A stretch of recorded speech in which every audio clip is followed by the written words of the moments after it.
Hi guys, just wanted to show you this dispenser I was working on for a station.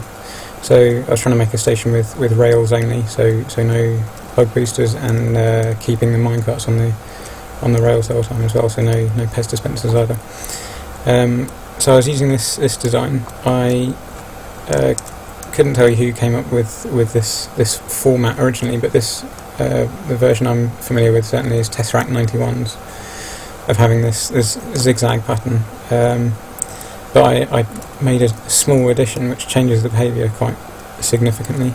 So in Tesseract's version, when a cart comes in, powers that detector, which powers the rail, that booster rail, and pushes that cart out as this one comes in, and you get this wave travelling through, pushing all the carts forward one. So it's a push system, which means that if you want to call the cart from the front, you have to power all the rails simultaneously in order to move them all forward a slot. Otherwise you would just pull this one and then have a gap. So all I did, I'd be hesitant to take credit for it because it's such a simple addition, is just add another set of redstone wires on the surface. So as this cart leaves, it trips this detector which powers the previous rail, making that cart move forward one, so it makes it a push-pull system, so it works both ways. So carts will still push from the back, but you can also pull carts from the front. So to call a cart, you only have to power this first rail, and then it will pull all the other carts forward one, so I don't have to have anything under the floor, which is very handy.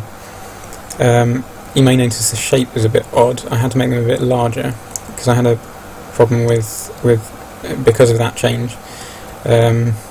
If this row was over one, to make it smaller.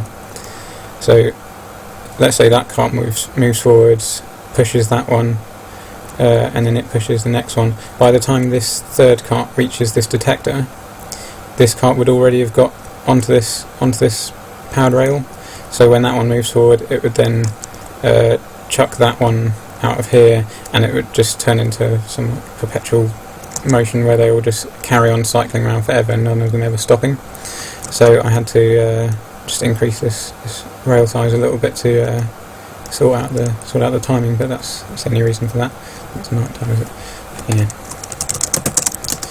So up above, it's a sort of primitive station, just using some of the features from that pest dispenser I've put in another video. So it's a single button, you push it once and it should call the cart. Maybe.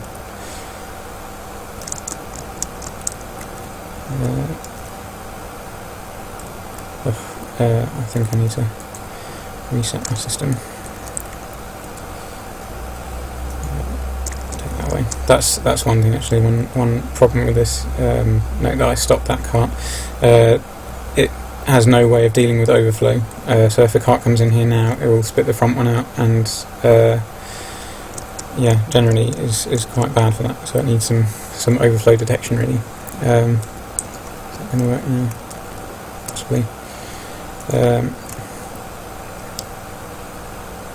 There we go. So cart gets pushed up, and all the other carts have moved forward a slot, ready without needing any further underfloor wiring, which is saves some annoyance and space.